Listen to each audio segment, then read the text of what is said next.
morning. This is an audio check from the Press Theatre, located in the basement of the Legislature of BC. Today's event is scheduled to begin at approximately 9 a.m.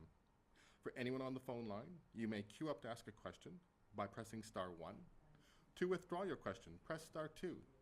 Media will be limited to one question and one follow-up. Thank you.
No, that one.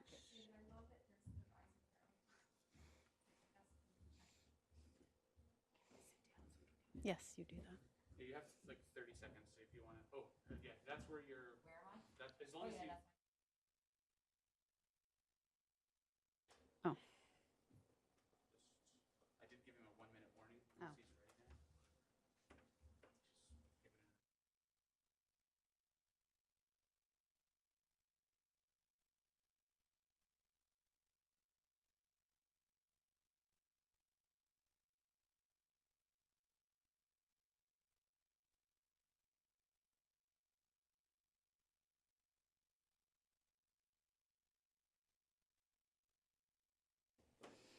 Good morning, everyone. Thank you for joining us. Just a few housekeeping items before we get started. Minister Robinson will be presenting the fiscal update in a second, which is for attribution. We will then take questions with Treasury Board staff on background, not for attribution. We will then welcome the minister back to the podium to take questions for attribution. If you have specific questions for the minister, please do not queue up until you are asked to do so. All questions queued up will be taken for Treasury Board staff to start. Go ahead, Minister. Thank you. Welcome, everyone, and thank you for joining me for our latest economic and fiscal update. I'd like to recognize that I am on the traditional territory of the Lekwungen-speaking people, the Songhees, and the Esquimalt Nation. Thank you for joining us today for the release of our fall economic and fiscal update, the third since March. Now, this update is a snapshot of where we are today and a good indication of what we can expect moving forward. It's coming from a renewed government with a new mandate, a mandate that now more than ever puts people at the center of everything we do. 2020 has been tough. We've experienced one of the most difficult years in the province's history. And I look back on the last year with gratitude for the people of British Columbia. Since the beginning of this pandemic, British Columbians have put their families, their neighbors, and their communities first. We have faced the economic, emotional, and social challenges of COVID-19 together and with resilience again and again. And I look to next year with hope. 2021 brings with it the promise of a vaccine and the opportunity for all of us to build our lives and our province back. And for me, this extends to how we help people build the support and how we build an economy that keeps people at the center. Like the situation we are all in, some of the numbers are tough. But today, I will also highlight some of the more positive signs that our economy is en route to recovery as well. I remember when Budget 2020 was tabled back in February. We were proud of yet another balanced budget. We presented new ways and means to help make life more affordable for British Columbians. And within a month, our world as we knew it changed. This is our third fiscal update presented to the people of BC since the start of the pandemic. And these updates are by no means typical for BC. While there's still a long road ahead, this update offers hopeful signs for all of us. We've seen improvements since the first quarterly report in September and from our fiscal update in July. The improvements are especially clear in areas like employment, retail sales, and housing activity. Our debt is still affordable, even after the fiscal deficit and increased borrowing. And our projected decline in GDP is less than at Q1, with a partial economic recovery on the horizon next year. It is, however, going to be a while before I stand here with an update that looks anything like the pre-pandemic province that we knew. And we're heading there. We're heading there together, and we'll get through this together. And with that, I'll go into more detail. I'll start with the numbers everyone I know is looking for. The deficit projection for BC is now $13.6 billion. This is about $850 million more than was projected in the first quarterly report in September. The majority of new spending since the last update is related to the $2 billion in supplementary estimates that were tabled last week. This is important spending for people and for businesses. This is new funding for priority COVID-19 relief and recovery measures, like the new BC Recovery Benefit that will help about 90% of British Columbians, and the additional recovery supplement for income and disability assistance clients and low-income seniors receiving the senior supplement, as well as the increased employment incentive tax credit to encourage employers and reward their efforts to rehire and retain staff. And I'll continue with some more good news. Overall, the economic outlook has improved with gains in employment, retail sales, and housing activity. The real GDP forecast for 2020 has improved since the first quarterly report. BC's record high capital investments continue to fund new projects across the province. And while the province has significantly increased its borrowing forecast, our debt remains affordable because of low interest rates. Before turning to the outlook for BC, it's really important that we take a moment to look at the global context. We know the impact of COVID-19 is being felt right around the world. And private sector 2020 projections for major global economies, they show significant declines for this year, with partial recovery expected next year. For example, the US real GDP is forecast to fall by 4% in 2020 and grow by 3.7% in 2021. Japan's economy is forecast to decline by 5.7% in 2020 and grow by 2.5% next year. And the Eurozone economy is projected to fall by 7.5% in 2020 and grow by 5.3% in 2021. Related to this reduced global economic activity, BC's international merchandise exports have declined this year due to weaker global demand and declines in commodity prices. BC exports were down 10.8% in the first 10 months of 2020 compared to the same period last year. Now moving on to BC's labor market. Like other economies, we have seen widespread job losses and impacts to businesses, to workers, and to households. But there is hope on the horizon. After huge job losses in March and April, our labor market has been improving. With the onset of COVID-19, BC lost close to 400,000 jobs in March and April combined. Since the pandemic's most severe impact on the economy in April, BC has had substantial job growth for 7 consecutive months, bringing our total employment to 98.5% of pre-pandemic levels. This is the highest job recovery rate of any of Canada's 4 largest provinces. And while we're not quite where we began, the unemployment rate in BC has been steadily declining since mid-year, reaching 7.1% in November. Though employment impacts have been widespread, they have not affected British Columbians equally. The impacts discriminate. They discriminate based on age, gender, race, income level, and the sector that you work in. We have seen significant gains, but some service industries, particularly ones heavily impacted by social distancing and travel restrictions, they continue to struggle. Notable declines have been in the wholesale and retail trade, transportation and warehousing, accommodation and food services, and the information, culture, and recreation sectors. Among goods-producing sectors, declines are mainly seen in construction, partly related to a moderation in home building following last year's historical highs. Youth and young adults have been heavily impacted, in large part because young people dominate restaurant and retail services. The unemployment rate for people aged between 15 and 24 years was 14.1% in November, up from 9.1% in February. Although it's still high, the youth unemployment rate has been trending down from the high of 29.1% in June. We are seeing a rebound in consumer spending, according to the latest information from Stats Canada on retail sales. BC retail sales saw the largest monthly decline in record just last April. But as restrictions began to ease in May, retail sales rebounded and have now surpassed pre-pandemic levels. Despite this encouraging rebound, retail sales are still 0.6% lower over the January to September period this year compared to the same period last year. The recovery among retailers has been mixed, as shown here in this slide. Some retailers have experienced year-to-date gains, such as food and beverage stores, and building and gardening and supply stores. Meanwhile, others have experienced losses, such as clothing and clothing accessories, gas stations, motor vehicle, and parts dealers. We know BC has a high-demand housing market, and housing activity has been resilient despite the pandemic. At the start of the pandemic, physical distancing measures and the suspension of open houses disrupted the market. But the restrictions began to ease in May, activity resumed swiftly, and by July, sales had surpassed their February level. Home building has also been resilient, with strong housing starts.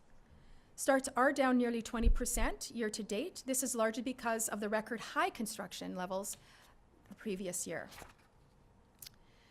Private sector forecasts are also showing significant impacts. Impacts that are expected across the provinces this year, with recovery gains expected next year. Private sector forecasters expect BC real GDP to decline by an average of 5.2% in 2020, as shown on the chart on the left, and grow by 4.5% in 2021, as shown by the chart on the right. This is better than the expected average decline across Canada of 5.7% and similar to the 4.5% growth expected nationally for 2021. Now, this slide compares the Ministry of Finance's forecast to that of the private sector. The ministry forecasts the economy to contract by 6.2% in 2020 before expanding by 3% in 2021. This is prudent compared to the private sector forecaster's average, which projects a 5.2% decline this year and a 4.5% gain next year. And like my predecessor, I believe prudence is warranted under these unprecedented circumstances and with the high degree of uncertainty that continues. Now, this table shows what we were projecting in Budget 2020, the first quarterly report forecast, and what we are now projecting. And I want to take a moment to explain our assumptions. The economic outlook assumes that provincial, national, and global economic activity does not return to pre-pandemic levels until late 2022 or early 2023. Because this is contingent on a large-scale global immunization campaign and an easing of global travel restrictions, and because BC is a small, open economy impacted by the global context. As such, some sectors such as tourism, hospitality, recreation, and retail are not anticipated to be operating at full capacity for some time. The ministry forecasts BC real GDP to decline by 6.2% in 2020 and grow by 3% in 2021. And this is an improvement from the first quarterly report projection. The ministry forecasts BC nominal GDP to decline by 6% in 2020, also an improvement from the first quarter projection of a 6.5% decline. As I've mentioned, BC's labour market has so far performed better than expected. However, the path forward remains uncertain, as those sectors most heavily impacted by the virus are not anticipated to be operating at full capacity for some time. This is why we have built prudence into our labour market forecasts. The ministry forecasts employment in BC to decrease by 6.6% in 2020, followed by annual growth of 4.1% in 2021. The province's unemployment rate is expected to average 9.3% in 2020 and 8.1% in 2021. These two are improvements from the first quarterly report. Again, BC retail sales have also performed better than expected. Nominal consumer spending on goods is expected to be relatively flat this year, as government income supports have helped offset job losses and weaker consumer confidence. We expect consumer spending to pick up next year as employment prospects continue to improve.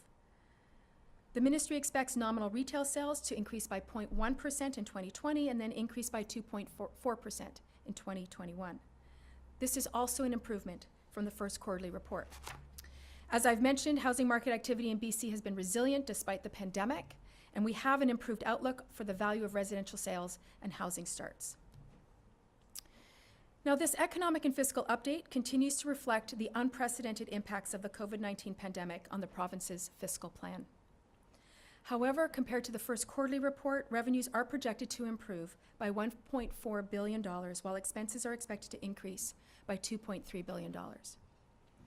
The result is a deficit projection of $13.6 billion. To maintain prudence, this incorporates a forecast allowance of $1 billion to reflect the heightened level of uncertainty over the remainder of the year. Capital spending remains almost unchanged, with a small forecast decrease of $241 million.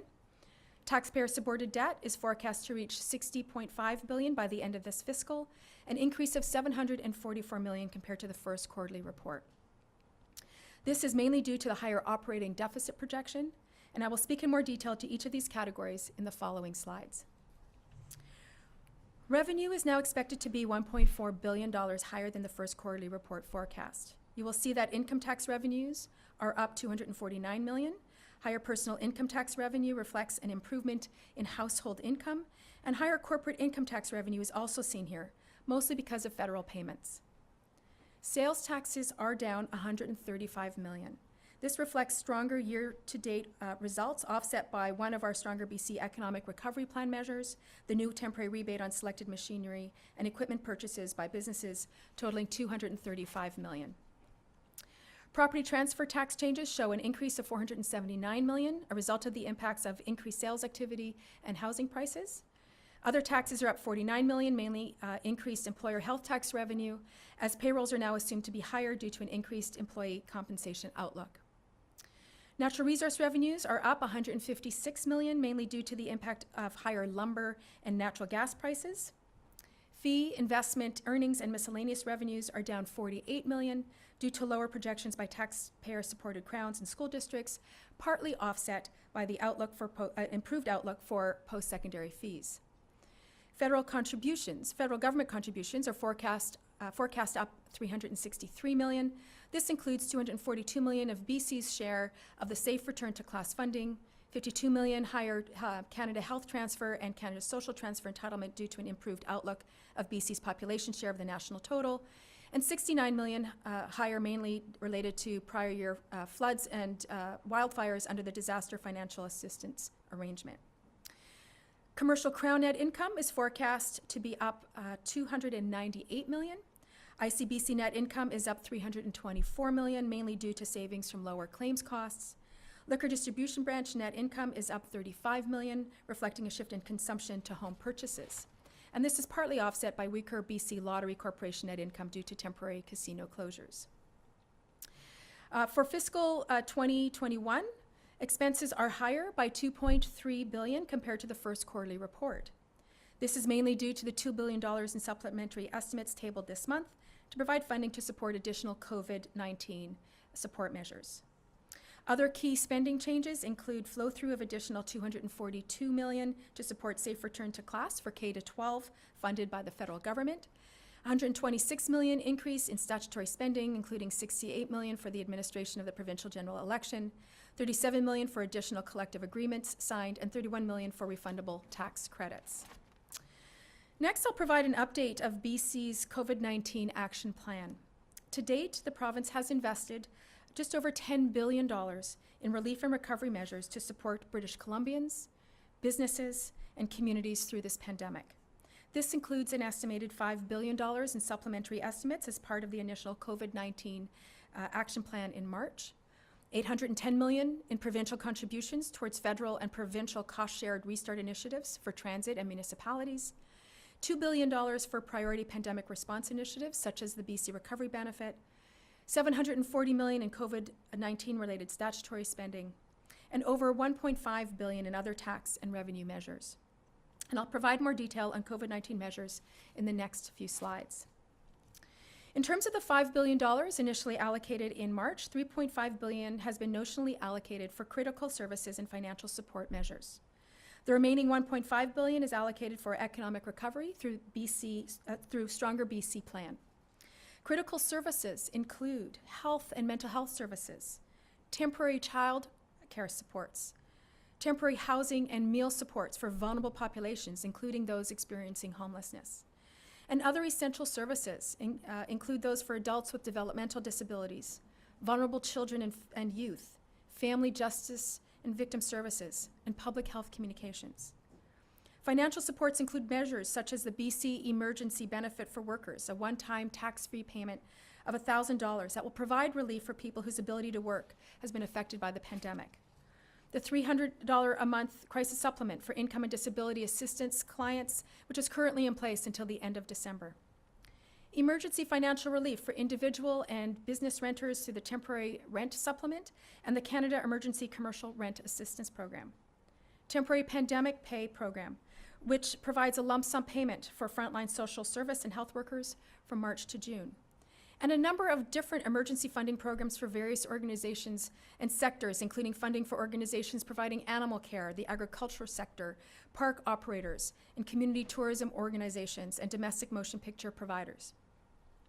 The pandemic contingencies also includes $1.5 billion in economic recovery measures through the Stronger BC Economic Recovery Plan. These include measures that support training and job creation, community stimulus and business supports, investments in clean technology, and funding to improve food security and economic resilience in BC. To continue to provide relief and supports for British Columbians through the pandemic, we tabled additional supplementary estimates this month, providing an additional $2 billion to fund 3 priority initiatives. The BC Recovery Benefit will provide British Columbians with a one-time $1,000 benefit for families whose household income is under $125,000 annually, with a sliding scale up to $175,000, and $500 to single people earning less than $62,500 annually, with a sliding scale up to $87,500. Income and disability assistance recipients will also be eligible for the benefit. Next, the recovery supplement provides additional support for income and disability assistance clients, including low-income seniors receiving the senior supplement. This will provide an additional $150 a month to income and disability assistance clients from January to March 2021. Combined with the BC Recovery Benefit, this will mean that a single person receiving income and disability assistance will receive total benefits of $950 over the next 3 months. Finally, as part of the Stronger BC Economic Recovery Plan announced in September 2020, a new refundable tax credit called the Increased Employment Incentive was introduced. The credit will be available to employers who increase their employment of low to middle income employees in the last quarter of 2020 and to employers who retain employees they hired in August and September. The provincial and federal governments have also provided over $1.6 billion in funding to support BC's safe restart through the summer. Supplementary estimates passed in August provided $1 billion in net provincial spending.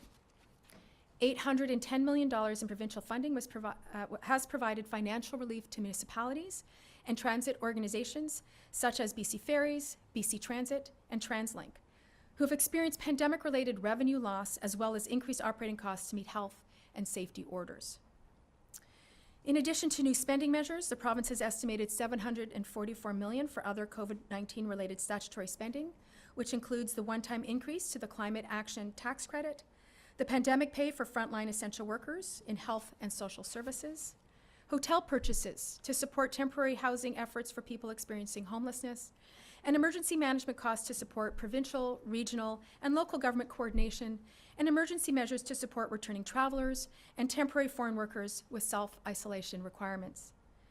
Government has also provided over $1.5 billion in other tax relief and foregone revenue measures, and this includes reducing the school tax rate for commercial properties by an average of 25% in the 2020 calendar year, implementing a new PST rebate for select machinery and equipment as part of the Stronger BC Economic Recovery Plan, postponing the carbon tax rate increase and other Budget 2020 tax measures to April 1st, 2021.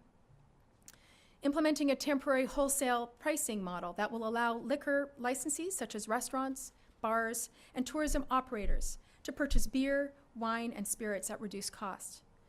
Providing ICBC-related fee relief measures, and adjusted fiscal targets to the Forest Enhancement Society of BC to ensure they could maintain planned tree planting activities while meeting new COVID-19 health guidelines. Now, capital spending will be an important part of our economic recovery. The province has committed $23 billion in taxpayer-supported capital spending over the next 3 years. The fiscal total capital spending is projected to be $10.1 billion, $241 million lower than the forecasted in the first quarterly report. The lower projection is due to project timing changes. As mentioned earlier, the forecast for debt has increased since the first quarterly report as a result of higher operating deficit. However, debt servicing costs remain at a historically low level due to prevailing low interest rates. The increased cost as a percentage of revenue is forecast at 3.3% by 2020-21, still low in comparison to historical costs. Now, we all know that it is a volatile time, and we have to be flexible and we have to be safe in our response to the pandemic. There is a high degree of uncertainty around COVID's economic impacts, and that's why BC's outlook is conditional on various assumptions which could change over the coming months. This slide speaks to the many risks to the outlook. Slower recovery than assumed in the economic forecast may be a result of various factors, including weaker global recovery, in particular BC's major trading partners, stronger negative impact than assumed in the forecast to BC's businesses and households, and severity of future outbreaks of the virus. Government finances may be further impacted if more supports for people, businesses, and communities are necessary. In addition, we have the usual risks related to the results of the commercial crown corporations and to natural emergencies. So the slides I just reviewed speak to a couple of points. We've been through a year like no other. As a province, we do have what it takes to see us through to better times.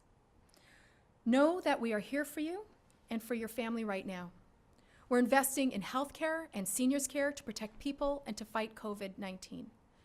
We're providing families the supports and services that they need to get through this pandemic. And we're helping the workers and small businesses that are at the heart of our economy. When COVID-19 hit, we responded immediately with an action plan that delivered supports and services to people and to businesses right away. In September, we announced our next step in the economic recovery with our Stronger BC plan to help British Columbians through this time. And last week, I announced the BC Recovery Benefit to give families a boost through to next year. With that said, there is more to do. Our commitment to a more affordable province for everyone remains firm. We're building a recovery that includes all British Columbians, not just those at the top. This means protecting and enhancing the services that people rely on, like more affordable childcare, training the workforce of tomorrow, and creating new opportunities for people, helping businesses hire and grow, and investing in the infrastructure we need to continue to build our province. The next steps for BC's recovery will be laid out in Budget 2021 on April 20th. As we build this budget, we will continue to be responsive to the pandemic and provide supports and services as people and businesses need them. I look forward to delivering a robust and meaningful fiscal plan that continues to direct BC toward a future of strong economic recovery for everyone. As this year finally comes to an end, I want to thank all of you. I am continually inspired by the stories I hear of British Columbians and their communities helping each other through this pandemic. And I express my gratitude to all members of the media for your invaluable service to the people of this province. You have been tireless in your commitment through COVID-19. Your coverage has continually kept people informed and connected to the supports and services available to them, and to the advice of Dr. Henry and to her team. You have been outstanding.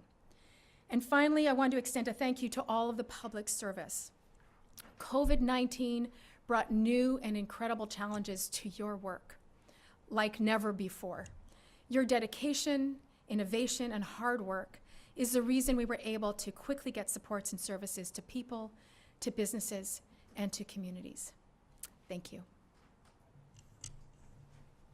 Thank you, Minister. We will now move into the technical question portion with the Treasury Board staff. As a reminder, please press *1 to enter the queue. You are limited to one question and one follow-up.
It's a very robust plan. So identifying that some individuals may choose to take advantage of those opportunities, retrain for other opportunities, given that we don't know, there's still so much uncertainty, Justine, in what the future looks like, in how quickly, for example, tourism is going to come back. We are seeing, we're continuing to invest certainly in construction, in our capital projects, making sure that we can keep that industry going, as well as, so we're investing in small and large capital projects as part of the recovery, the BC, the recovery program, but there's still certainly more work for us to do in terms of paying attention to these numbers and seeing what's happening so that we can continue to be responsive to the needs of British Columbians. Do you have a follow-up, Justine? I do, thanks. The other part I want to look at is these deferrals. There was a bunch of deferrals to students and renters and businesses that were for a 6-month period. They've dried up. Is it reasonable to expect that those needs have evaporated, given that those are particularly in the low-income jobs that you were mentioning, the inequities there? Are you just going to sit back and wait for those to be repaid now? Well, Justine, no one's been sitting back, and I don't expect that we're going to be sitting back on anything. We're paying very close attention to what's happening. We are seeing our employment numbers come up, which is good. We're back 98.5% of the jobs that were lost have been recovered, which is a good sign. We're monitoring very closely. We're going to continue to be responsive to businesses and to individuals. We've been doing that. We certainly saw that in March, saw that this summer, and doing that now. And so we're going to keep a close eye on what people need to help them get through. Next question is from Lisa Euston, News 1130. Just following up quickly on what Justine just asked there. So this money that is going to be paid back, like what happens if people can't pay it back? It's a large chunk of money that's sitting out there. And like I said, this is one of those things, the pieces of work that we need to do is to make sure that we can continue to support people. So we are looking at all of the levers that we have pulled over the last 8-9 months to support people through the pandemic, and we're going to keep being there for people to support them as we work together to see ourselves through this pandemic and building the economy that we need to be doing. And all of these things are all part of what government is monitoring. Lisa, do you have a follow-up?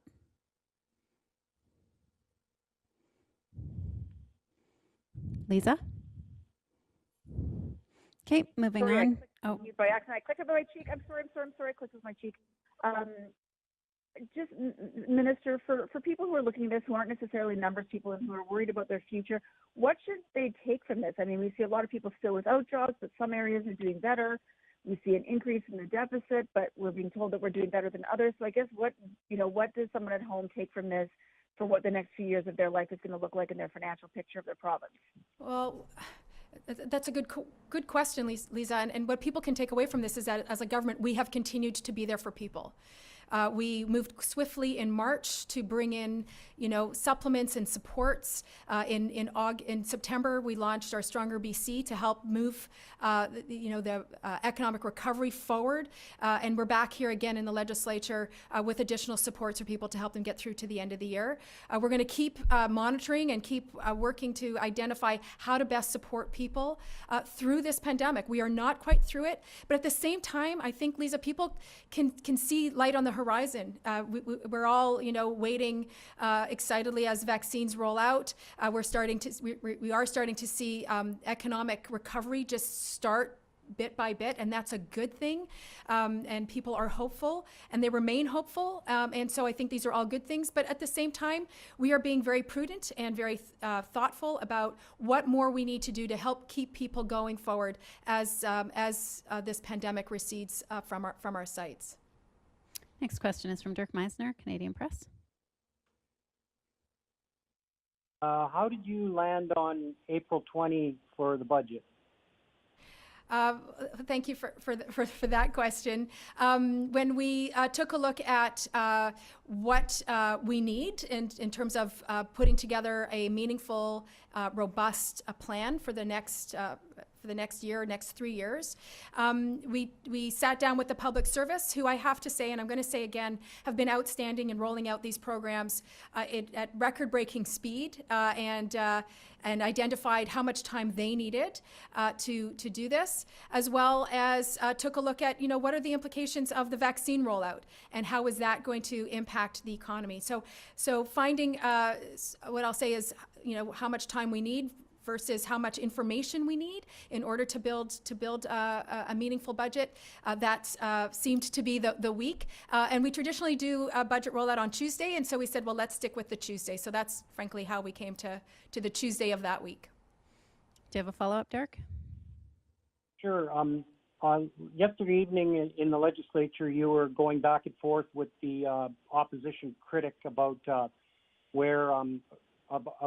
trying to offer help to business and other groups. He was suggesting that it should be done quicker and with less red tape. Are you how will you be able to help bring out quicker programs? Yeah, that's also a really good question. And I want to just go back to my previous comments about rolling out programs quickly and being responsive, and also taking feedback in around, is the program hitting the mark, and monitoring that. And that's work that I know my colleague Ravi Kahlon is doing to make sure that we are getting money out the door to businesses to support them as quickly as possible. He's reviewing, is the program working? And I know that he's looking at, if we needed to make changes, how we would do that. And so that's something that he's currently undertaking. Next question is from Richard Zisman, Global News. Minister, I'm just wondering about these ICBC numbers. With a profit now substantial over $400 million forecasted, should British Columbians expect to get a COVID-related ICBC rebate? That's something, Richard, that we committed to. I know that my colleague Mike Farnworth is watching the numbers and is waiting to see to the end of the year to see what rebate would look like from the reduced crashes and costs to ICBC. Do you have a follow-up, Richard? I know it's not your file, but I struggle to understand, it's already been proven now that we have savings from the pandemic due to COVID. That was the promise. Why delay that to the end of the fiscal year where the proof is in the numbers you've provided today that savings have come? Well, certainly there's still a bit more time. I know we've made that commitment, and he'll be following through with that. Next question is from Rob Shaw, Vancouver Sun. Hi, Minister. I guess we ask this question of every finance minister almost every single time, but are you worried that housing prices just continue to escalate here? They're now higher than the government projected prior to the pandemic, and the real estate market just seems bulletproof from anything. It just continues to rise, and that is reflected in higher property transfer tax revenues for government, which is good for your books, but not good for housing affordability. So when you see those numbers, are you worried at all that they may help you financially, but they don't seem to indicate any progress from government on housing affordability? Yeah, this is always the tension, I suppose. Having had been the Minister of Housing and now the Minister of Finance, you look at different sides of the coin. And as a government, all of government, we've been working diligently over the last 3.5 years to find ways to address housing affordability, and that's why we've invested billions of dollars in our 30-point plan to bring on housing not just for low-income families but for middle-income families. And we're going to keep rolling out that plan to make sure that we have the kind of housing that people can afford. But speaking directly to your note about increasing housing costs, this is a big piece of the work that I know that we started to undertake, and I know that my colleague David Eby and Josie Osborne are going to be looking at, is how to roll out housing faster to make sure that we can get the right kind of supply out there. There's still lots of work to be done, and housing starts and housing sales continue to be robust. People want to be here, and I can't blame them. It's a beautiful place to be here in British Columbia, and compared to the other provinces, we're in good financial stead given the context of the pandemic. So I can appreciate that people want to come here, and there's certainly still more work to do to address a significant challenge, which is housing affordability. Do you have a follow-up, Rob? Sure, thanks. On a different topic, based on how the recovery looks here, what are your thoughts on raising income assistance and disability rates? We asked the Premier this question because he mused about it in the House, and he said he wants to see the rates raised, and he's going to make a case to you. And he tried to claim to us he's just one vote at the cabinet table, and ultimately this is your decision. So based on this, where are you on believing that those rates should increase, and are you planning on building that into the budget? Well, this is something that is very important to our government. In 2017, I think one of the very first things we did was raise the rates, and then we did it again in 2019. We're continuing to look at, and also the poverty reduction plan. We were the last province to do one, and we got that done last year, as well as our investments in housing, our investments in childcare. So all of these component parts are part of the poverty reduction plan. We're continuing to build on that. And we'll continue to have certainly discussions around the cabinet table and around Treasury Board table to make sure that we can drive poverty rates down and continue to support people because it's been a long time coming and people have waited a long time, and we're continuing to evolve our measures to help reduce poverty in this province. We have one more question today from Shannon Waters, BC Today.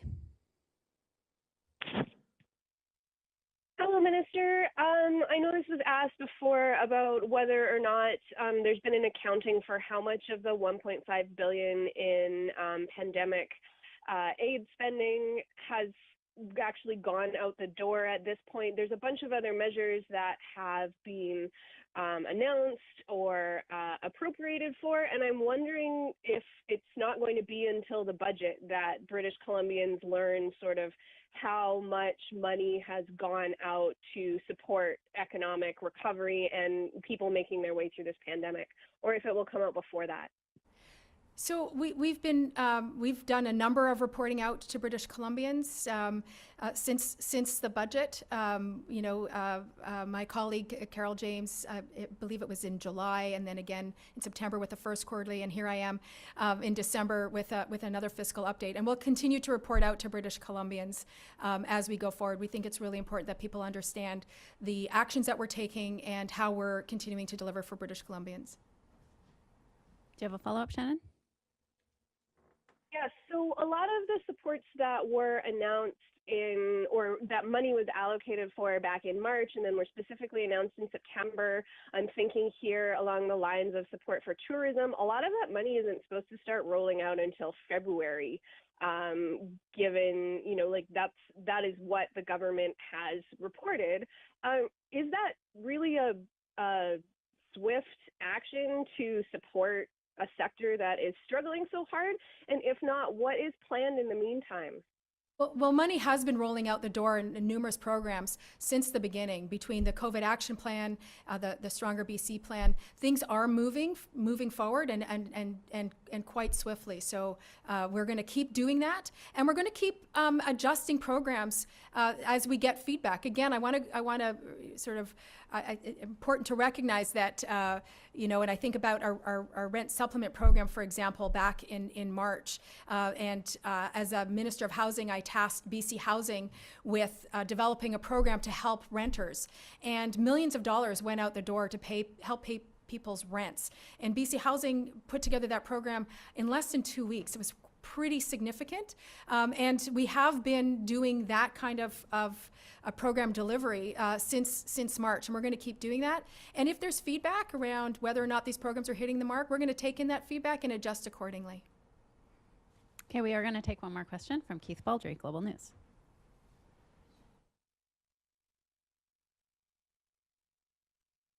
The fiscal dumpster fire to be extinguished?